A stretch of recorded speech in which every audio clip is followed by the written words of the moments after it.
Hello everyone, it's Old Guardian here. It's time to take another look at the meta, and I've been browsing through all standard statistics trying to figure out what is going on in the meta at the moment. We're a little bit over a week into the latest nerf patch, and there have been a couple of developments, like Warrior is not actually dead, and some of the decks are being fine-tuned, but overall it does look like there's a relative lull in the meta, in the sense that changes are not coming as quickly as they used to happen, but I mean, it is middle of summer, so yeah, I guess fewer people are playing Hearthstone at the moment. Anyway, I have 12 decks in this video, all of which can be played all the way to Legend, so let's see what has changed since last week and what are the current best decks in the game.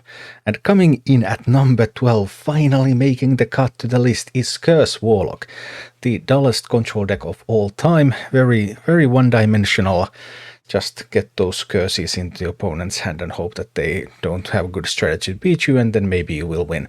Anyway, it is performing at around 52-53% win rate at the moment, which means that you can use this deck to climb all the way to Legend.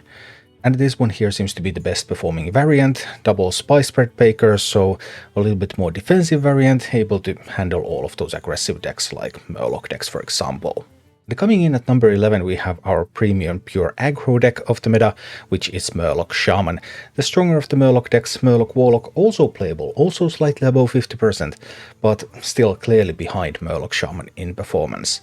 Murloc Shaman's biggest ticket to fame has been that it's really strong against Big Spell Mage. Big Spell Mage is very popular, even though it hasn't been one of the absolute best performing decks in terms of win rate, but there are lots of those around.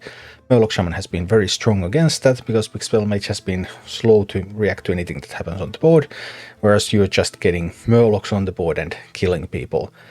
Overall, Murloc Shaman development, I have been a little bit disappointed with it. I think there's more that can be fine-tuned with Murloc Shaman. Funny, I mean, it's tribal deck, so you put in Murlocs. There are actually so many Murlocs that you can't fit all of them in, and then you have to make some choices.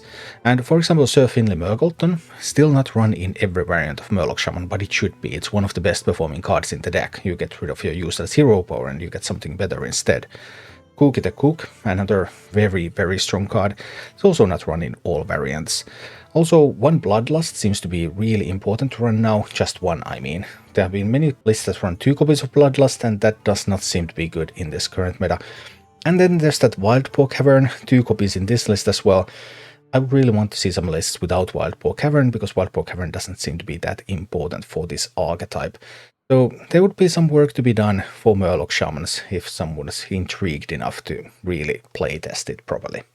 And then slightly better than Murloc Shaman is Control Shaman, where you're just controlling the board, you're getting your Snowfall Guardians, you have a ton of board freezes, someone trying to beat you with a board-based deck is going to come in for some nasty surprises with freezes and freezes. And you have Brukan of the Elements, of course, giving you lots of value. Mutanus is there. Gluck the Culper has finally made an appearance in the metagame within Control Shaman. There are not that many decks around that can actually kill Gluck behind all of those taunts that it summons, and then Gluck can just grow, and Gluck can also be one of your win conditions, because you don't have a lot of game-ending win conditions in this deck. Number 9 is one of the more interesting developments in this meta, and that is the return of Control Warrior. On the other hand, I'm not sure how much new this is really, because this again showcases how slow the meta right now is to develop. Because I was playing Control Warrior without the From the Depths package already weeks ago, and I verified that it was good, I verified that it was strong after the balance patch as well, but it took quite some time for anyone else to figure it out and start catching up. And then they come up with lists like this one, and yeah, I think there's a lot of stuff that can still be improved with this list, stuff like Treasure Guards, for example. There's just a lot of stuff that isn't fully tuned in this one, isn't fully tested even nearly.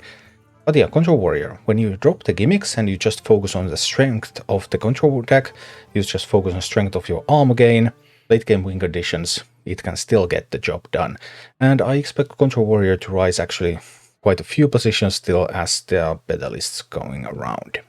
At number 8 we have the Naga Bless Priest. Naga Bless Priest has not changed for many weeks. This is the list. This is the list that people are playing. It's the list that is still delivering. It's performing okay. Naga Priest always looks like, okay, with the next balance patch, maybe the Naga Priest is going to be the thing. Maybe it's going to be the best deck, and it never is. But it is constantly competitive ever since Serpent Week was buffed, and it's a fine deck to play if you want to climb the ladder.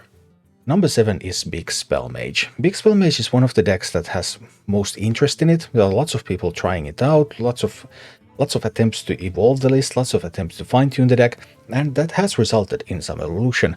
In particular, Pelican Diver. Yes, the one mana minion that goes dormant first and then comes in with a rush. And that is actually a very, very well-performing card in Big Spell Mage. Big Spell Mage has been very slow to react to the board, it hasn't been able to do much of anything about early threats, and now with Pelican Divers it's able to stabilize in the early game a little bit better, so it can actually get to its power turns. Other than that, the deck is a Rune of the Archmage show. You Rune of the Archmage and then you parrot for some more Runes of the Archmage and something happens and usually it wins the game in the end. So slowly but surely, Big Spell Mage just grinding it out. However, performance-wise, there is still a mage deck that is above Big Spell Mage at the moment, and that is Mech. Yay! Mech, well, it also has not changed. Peasant was introduced like more than a month ago, I guess, and that's the latest innovation in Mech. And other than that, yeah, you have some mechs. Mechs are a nice tribe. You have some Mecha Sharks. You have Ceiling for Gateway that makes your Mecha Sharks and your other mechs cheaper so that you can slam more of them on the board at once and do those sort of Flame Waker-ish turns. And that's Mech, and it's pretty good at the moment again. And at number 5 we have the ultimate anti-control deck, which is Mech Paladin. Mech Paladin is a little slow to get started, but once it gets going, it's just an endless stream of value mechs with divine shields, bigger mechs with more divine shields, and that just keeps happening, and ultimately some really big mech is going to stick, and then there's going to be a Battleground Battlemaster, and then it's going to hit you in the face. That's just, you need to remove so much stuff in order to really contest Mech Paladin in the late game, that control decks struggle to do that. On the other hand, Mech Paladin is a little slow to get started, so aggressive approach and boom, you can just kill them before they even get going. And the 4th best deck at the moment in the game is Fell Demon Hunter, Kurtr's Demon Render, Silag of the Abyss, Jace Darkweaver. That is quite a power package in the mid game, and it's just devastating to meet that.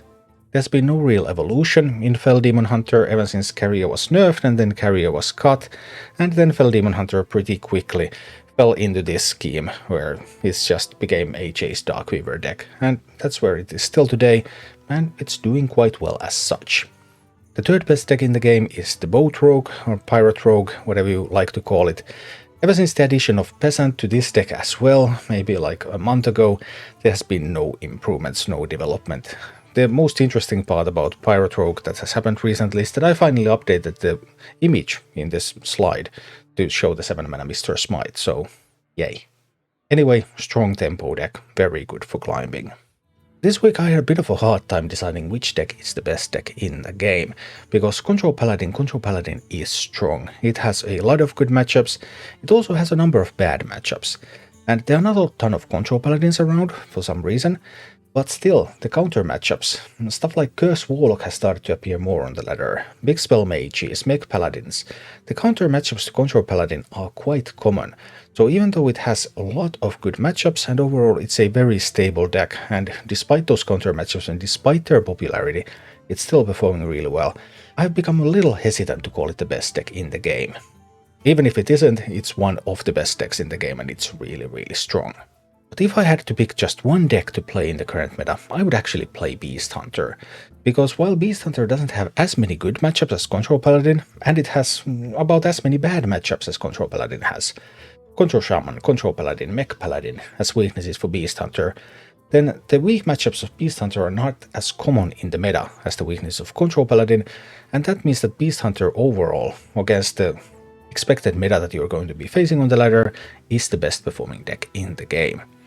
It's also a little bit hard to say, like, which Beast Hunter list should I be playing? Because there are a couple of Beast Hunter lists. There are some lists that run like Ambassador Phelan, like this one. Some of them have this early opener with Caninotrons, Vicious Little Spears, Peasants even. Some of them rely on secrets, some of them cut the Ambassador Phelan, but still have maybe even more aggressive opener, including spells like Naga's Pride. And all of these Beast Hunter decks seem to be doing quite well.